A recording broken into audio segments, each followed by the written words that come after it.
Today I've got this Nissan Micra. Both rear wheel bearings are being replaced. This side, I'll just spin the wheel and show you. You might hear it.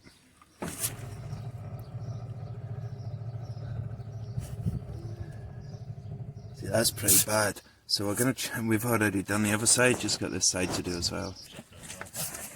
Sometimes when you're spinning these, what I've done in the past is held on to a coil.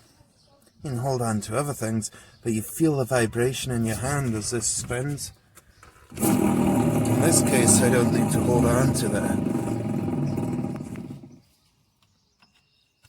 Right, I'll get the socket on there and take that one off. Usually if I'm undoing something, I try to do it so I'm pushing down, or tightening up and pushing down.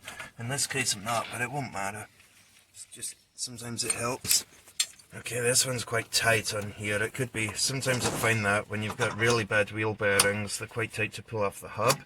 It can also just be that there's a lip on the inside of the brake drum and the brake shoes are catching on it. So, in this case, it just seems to be the bearings, so it's not catching the shoes. So I'll just wind this off with a hydraulic pillow. Using large circlip pliers because it has a large circlip inside right down there, so we're going to do it so we can compress that and pull it out. That's it compressed and out. We'll get a new one with the new bearing. Now I'm going to take this bearing out of there. It goes that way. I'm not going to hammer on here, I'm going to press it out. Okay, all I've done is assemble this bearing puller. Usually I use these on the front of the cars. This time I'm using it, it's fine to use on the back. What I'm going to do, just to break the bearing loose, because it's really tight, is start it with a breaker bar. You could use a press if you have one. Like I say, you can even use a hammer and hammer it out. But I'm just going to use this. Put my foot there. And once it's gone, with a crack, it'll be easy the rest of the way, like that.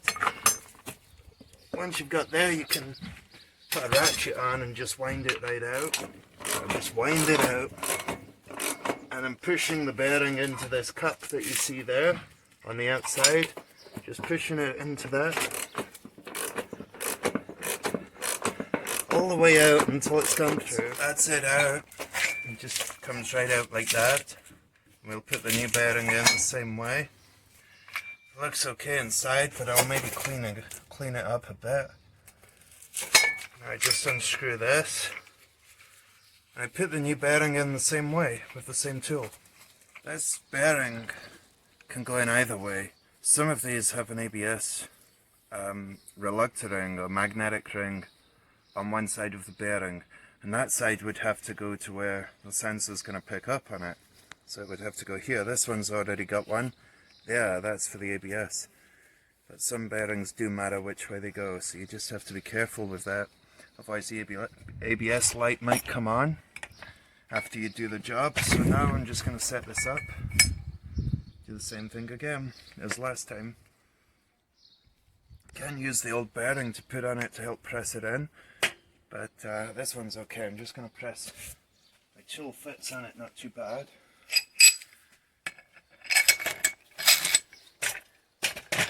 And use the same bits and pieces we had before. These are all the same bits. I just turn them over, put that in there. It's always better to press on the outside of the bearing rather than the inside.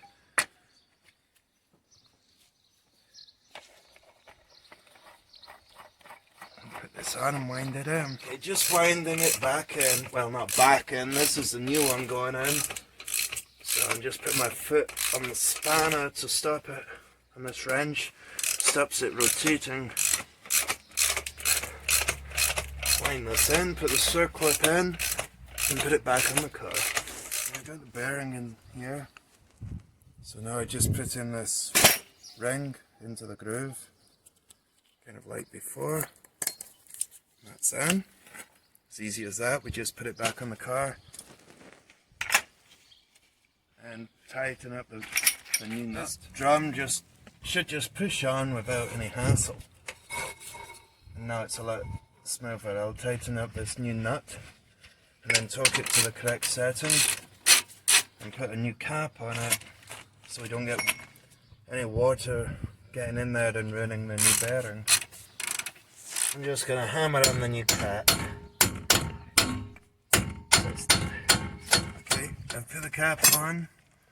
You can see already and hear it, but there's no noise in this. So that's both bearings done. I hope this has helped somebody using a wheel bearing tool. Thanks for watching.